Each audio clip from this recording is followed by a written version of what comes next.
오늘 하나님께서 인카네이션의 은총을 여러분의 영혼에 허락하시기를 주여러분으로 축원드립니다.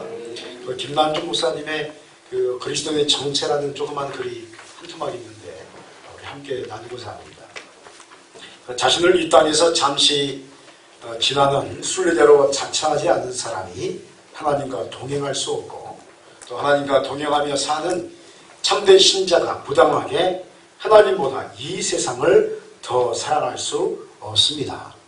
이 세상이 모든 것을 다 준다 할지라도 하나님의 사랑과 바꿀 수 없고, 이 세상의 자원들이 가져다주는 행복감이 아무리 크다 할지라도 좋으신 주님과 동행하며 사는 동안 누리는 그 심적인 달콤함과는 비교할 수 없기 때문입니다. 이 땅에서 영원한 나그네로 자처하며 살고 또 하나님과 동행해야 할 사람, 이것이 바로 그리스도인의 정체입니다. 김남주 목사님의 그리스도의 정체에 대한 글입니다. 여러분, 세상과 비교할 수 없는 하나님의 은혜를 맛보아 가면서 주님과 동행하는 여러분 되시기를 간절히 소원합니다.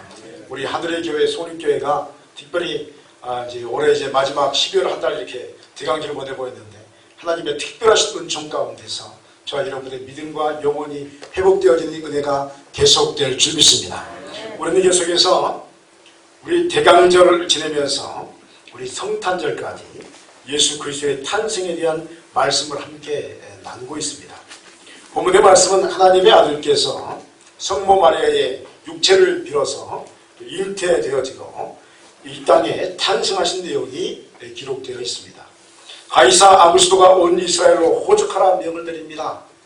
그리고 모든 사람들이 각자의 고향으로 호적하러 돌아가게 되었습니다.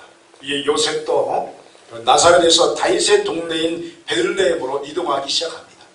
이때 마리아는 이미 예수님을 잉태한 상태였습니다. 그리고 이 여행 중에 베들레헴에서 10개월의 날이 차서 해산하게 되었습니다. 놀랍게도 만왕의 왕이신 예수님이 태어날 때 방이 없었습니다.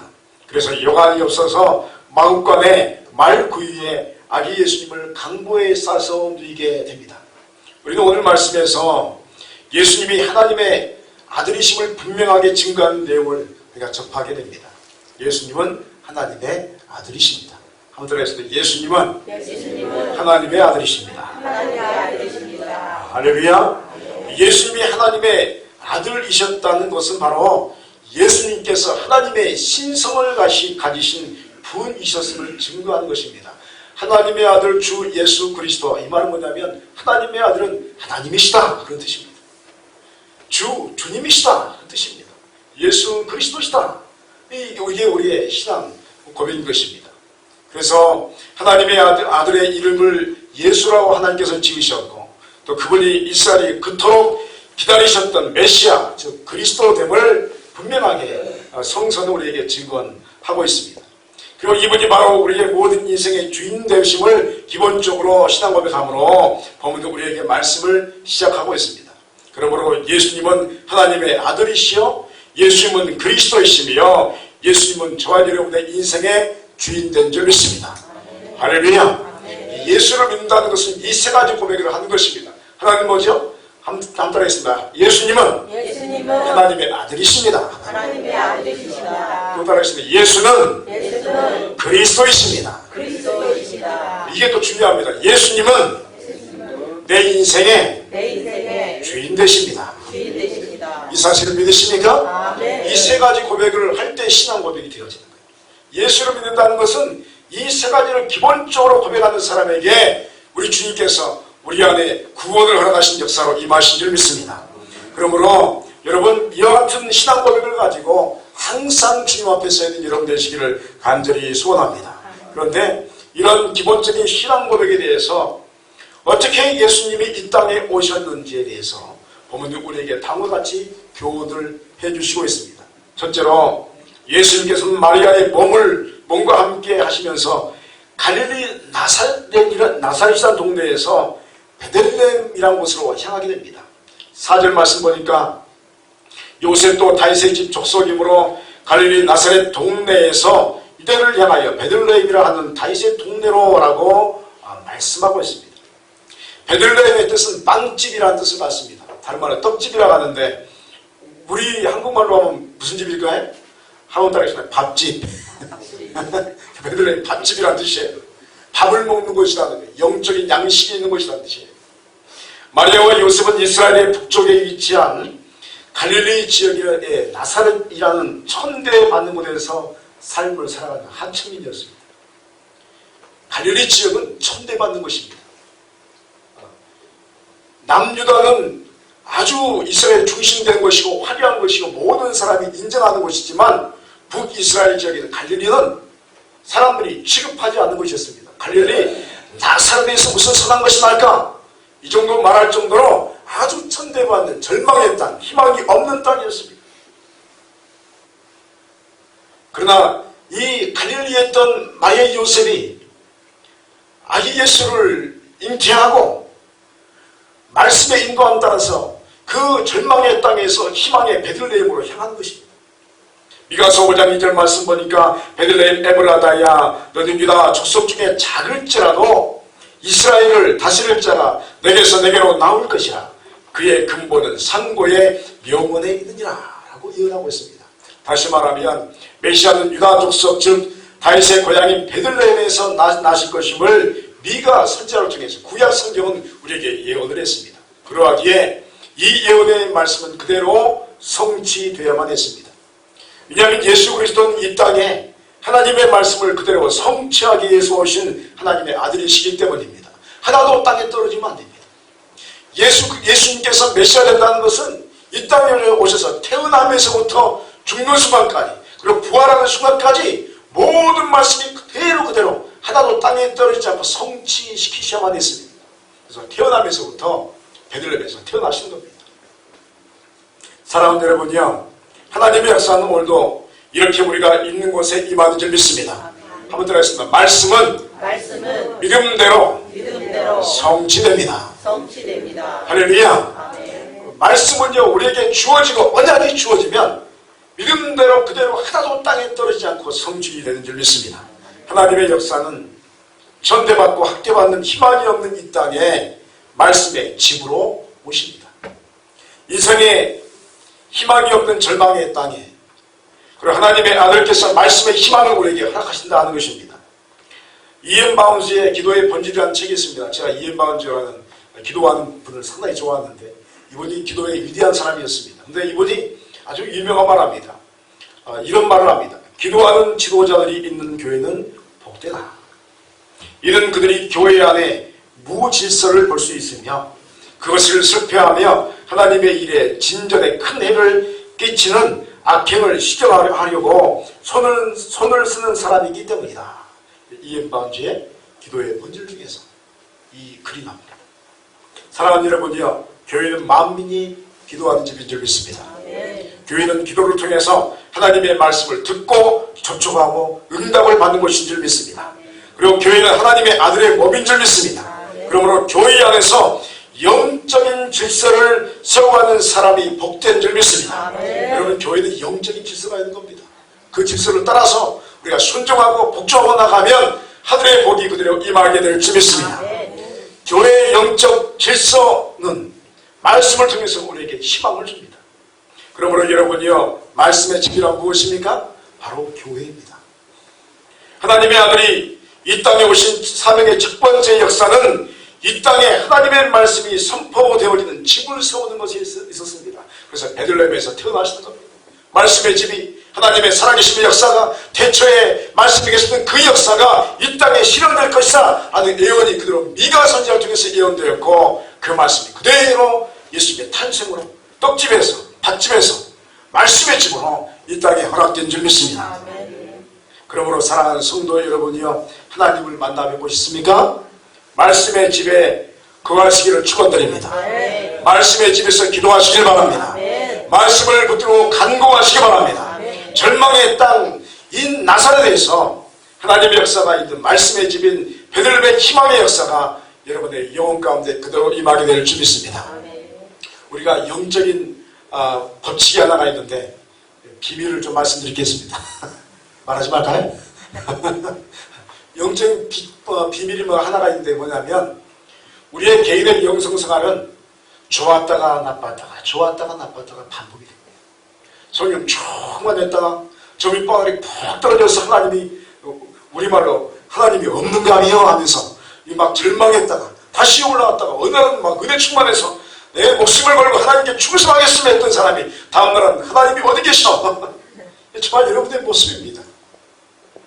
그런데요, 그 불쌍한 영혼을 위해서 하나님께서 교회로 나가신 줄 믿습니다. 교회에 오면 예배를 통해서 저와 여러분의 영혼이 회복될 줄 믿습니다. 영혼의 어두운 밤이 임하는 영혼일지라도 교회에 오면 하나님의 살아계신 역사를 보게 될 줄 믿습니다. 그래서 교회가요, 생명의 집입니다. 교회가 말씀의 집입니다. 예배를 소중히 여기면 교회의 영혼은 항상 성령 충만하게 될 줄 믿습니다. 그래서 여러분 예배를 사모하시기 바랍니다. 그 역사를 위해서 교회를 세우신 겁니다. 두 번째로 보니까 말씀은 우리에게 희망이요 은혜입니다. 말씀은 아들 예수 그리스도를 뜻합니다. 말씀은 우리 영혼의 양식으로 힘과 권능으로 우리와 함께 하시는 것입니다. 베들레헴은 떡집, 밥집을 뜻합니다. 요한복음 1장 1절로 4절 말씀에 이 역사에서 이렇게 이야기합니다. 태초에 말씀이 계시니라. 이 말씀이 하나님과 함께 계셨으니 이 말씀은 곧 하나님이시니라. 그가 태초에 하나님과 함께 계셨고 만물이 그로 말미암아 지은 바 되었으니 지은 것이 하나도 그가 하시는 된 것이 없느니라. 그 안에 생명이 있었으니 이 생명은 사람들의 빛이라 라고 증언하고 있습니다. 여러분 말씀만이 은혜인 줄 믿습니다. 말씀이 임하면 하나님께서 그 말씀에 있는 곳에 역사하십니다. 하나님의 말씀대로 행하시는 주님이십니다. 말씀은 우리를 향하신 하나님의 언약이십니다. 그래서 하나님은 자신이 말씀하고 약속하신 언약대로 행하시고 그대로 그 땅에 이루어 주시는 분이십니다. 그럽니다. 하나님은 말씀대로 역사하십니다. 여러분 그러므로 하나님의 살아 역사하심을 체험하고 또 체험하고 싶은 분이 계십니까? 말씀을 부여잡으시기 바랍니다. 말씀을 얻어내시기 바랍니다. 하나님과 말씀의 언약을 붙드시기 바랍니다. 하나님 나에게 말씀의 언약을 주시옵소서. 따라하겠습니다. 하나님 나에게 말씀의 언약을 허락하여 주옵소서. 할렐루야. 네. 여러분 언약을 붙들면 그건 반드시 이루어지게 되어 있습니다. 그러므로 말씀을 읽고 또 암송하고 묵상하는 것이 매우 중요한 것입니다. 말씀을 읽고 암송하고 묵상하다 보면 성령께서 우리 가운데 임하시고 성령의 깨달음의 은총 속에서 우리 자신 안에 하나님의 역사하시는 역동의 권능을 체험하게 될 줄 믿습니다. 말씀이 임하면 우리의 영혼이 힘을 얻습니다. 하나님의 임재하심 중에 새로운 능력을 얻습니다. 참된 말씀이 우리에게 시작되면 우리 영혼이 새롭게 변화되기 시작합니다. 내 심령의 말씀이 들려주면 우리는 하나님을 만납니다. 여러분 제가 최근에 어떤 인도의 목사님의 간증을 들으면서 놀란 게 있습니다. 어떤 걸 놀랐냐면 그분의 설교를 이렇게 들으면서 인도가 여러분 기독교가 아닙니다. 인도는 그 다양한 종교가 그 안에 5만 가지의 종교가 다 있는 그곳입니다. 그래서 기독교인들이 별로 취급받지 못하는 것, 부흥이 힘든 것. 그런데 자기 집안은 굉장히 많은 신들을 믿고 있는 집안인데 이 인도의 목사님 한 분이요 아주 좀 우리말로 개망나니 같은 사람이었어요. 술 마시고 담배 피고 막 도박하고 그러니까 부모님들이 뭐라고 하냐면 어떤 신도 너를 변화시키지 못한다. 내가 보니까 그 어머니가 자기 자식이 여러분 어머니가 자식이 그런 말을 하는 사람이 어디 있어요. 얼마나 못됐으면 포기하게 너는 내가 포기하는데 어떤 신도 하나님도 너를 고치지 못한다. 이 말이 이 목사님이 이 청년에게 충격이었어요. 나는 어떤 사람도 고치지 못할까? 어느 날 전도자가 와서 전도를 하는데 예수 그리스도를 믿으라고 그 말을 듣고요 그분이 기도합니다. 하나님 무릎 꿇고 기도합니다. 예수님 나를 좀 변화시켜 주십시오. 나를 좀 변화시켜 주십시오. 얼마나 간절했는지 그 말하고 나서 그 기도하고 나서 무릎을 폈을 때 자신이 변화되었다 하는 간증이 있습니다. 여러분 기도하면 응답이 임할 줄 믿습니다. 간절히 찾았더니 예수님을 찾았더니 예수님께서 어떤 신도 하나님도 너를 변화시키지 못한다고 어머니가 악담을 했던 그 아들이요 예수님 나 좀 변화시켜 주십시오. 이 말 한마디에 기도하고 일어섰더니 변화되어가지고 술라매도 끊어지고 쉽게 말하면 다 그냥 모든 것이 세상적인 것이 죄악들이 다 끊어진 줄 믿습니다. 그 역사가 지금도 역사된 줄 믿습니다. 그분이 목사님 돼가지고요. 지금 인도에 교회를 하나 하나님께서 세우셨는데 그를 통해 세우셨는데 그럼 12만 명의 성도가 있습니다. 놀라지도 않으시고 하긴 우리 교회는 더 위대하니까 그죠? 12만 명의 교회가 교회를 세우고 그 역사를 일으키면서요. 인도에서 12만 명이라는 것은 놀라운 역사입니다. 세계에서 최고의 교회를 세우겠다. 여러분 말씀이 임하면 사람이 변할 수 있습니다. 말씀이 임하면 기적이 일어날 수 있습니다. 이 말씀이 무엇입니까? 우리 주 예수 그리스도. 예수 그리스도 안에 우리의 생명이 있습니다. 예수 그리스도 안에 우리의 생명의 빛이 있습니다. 예수 그리스도 안에 우리의 하나님의 형상이 그 안에 담겨져 있습니다. 그러므로 예수 그리스도의 말씀을 붙드는 자에게 은혜의 역사가 시작되는 것입니다. 어떤 신비를 부여잡는 자에게 하나님의 역사가 있는 것이 아닙니다. 여러분 우리가 착각하면 안 됩니다. 사람에게는 역사가 없습니다. 사람을 통해서 하나님께서 어떤 역사를 일으키는 게 아닙니다. 어떤 은사를 부여잡는 자에게 하나님의 역사가 임하는 게 아닙니다. 예언하는 사람을 통해 하나님의 뜻이 이루어지는 게 아닙니다. 신유를 하는 사람을 통해 하나님의 뜻이 이루어지는 게 아닙니다. 따라합니다. 하나님은 말씀에 의해서 역사를 이루십니다. 그러면 여러분 신이 쫓지 마시기 바랍니다. 은사 쫓지 마시기 바랍니다. 예언하는 사람 쫓지 마시기 바랍니다. 말씀을 부여잡으시기 바랍니다. 사람은 변합니다. 그러나 말씀은 변하지 않을 줄 믿습니다. 오직 참된 말씀이 있는 곳에 하나님의 역사와 하나님의 살아계심을 발견할 수 있는 것입니다. 여러분이요, 많은 이들이 사람들을 쫓아갑니다. 많은 이들이 은사자들을 쫓아갑니다. 그러나 여러분이요, 성경 어디에서 사람을 쫓아가고 은사자들을 쫓아간다는 말이 있습니까? 전혀 성경은 그렇게 우리에게 증언하지 않습니다. 오직 성령의 인도하심을 받아서 복음을 증거했던 사람들의 이야기가 성경 안에 기록되어 있습니다. 오직 하나님의 말씀대로 인생을 살았던 하나님의 사람들의 행적이 기록되어 있을 뿐입니다. 바울은 예루살렘에 올라가면 너 죽는다 하는 예언을 들었음에도 불구하고 하나님의 말씀이 올라가기 때문에 그걸 무시하고 올라갔습니다. 할렐루야. 죽는다 해도 말씀이 올라가야 할 수 있습니다. 모든 사람이 반대한다 해도 말씀이 그것을 해나가면 행해야 할 수 있습니다. 그게 하나님의 사람들의 사명이었고 역사였고 행적이었습니다. 인간의 계획과 인간 냄새가 가득한 곳은 어디나 심판만이 임했습니다. 그런 곳에는 항상 망함만이 있었습니다. 그러나 말씀을 부여잡는 곳에 부흥이 있었고 하늘의 복이 임하는 강복이 있었고 하나님의 살아계심을 체험하는 이적과 기사가 있었음을 믿으시기 바랍니다. 그러므로 말씀이 있는 곳에 참된 말씀이 있는 곳에 부흥의 역사가 있고 회복의 역사가 있고 기적이 있는 줄 믿습니다. 그러므로 여러분이요 오직 말씀을 여러분의 영혼의 양식 삼으시기 바랍니다. 오직 교회에서 선포되는 말씀의 은혜가 여러분의 인생을 이끌 수 있도록 그 말씀에 여러분의 인생을 두시길 바랍니다. 그렇지 않은 모든 사람들의 인생은 허망한 것이요 시간을 헛되이 낭비하는 것일 뿐입니다. 그러므로 우리 교회의 모든 성도들은 모두 교회의 말씀에 집중하는 은혜의 인생이 되어지시기를 주의 이름으로 축원드립니다.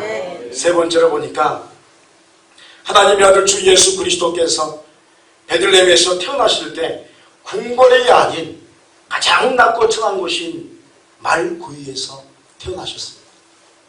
10절 말씀 보니까 첫 아들을 낳아 강보에 싸서 구이에 누였으니 이런 여관이 있을 것이 없음이라 라고 말씀하고 있습니다.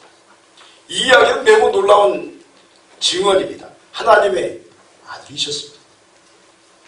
가장 존귀하고 고귀한 분이셨습니다. 그런데 하나님의 아들께서 아무런 환영을 받지 못했습니다. 그 누구도 아들인 줄 몰랐습니다. 그 누구의 관심의 대상도 되지 않았습니다. 궁궐이 아니 하다못해 여관에 누추한 방도 없어서 마급관에 들어가서 그 말 밥그릇에 아들이 태어나셨습니다.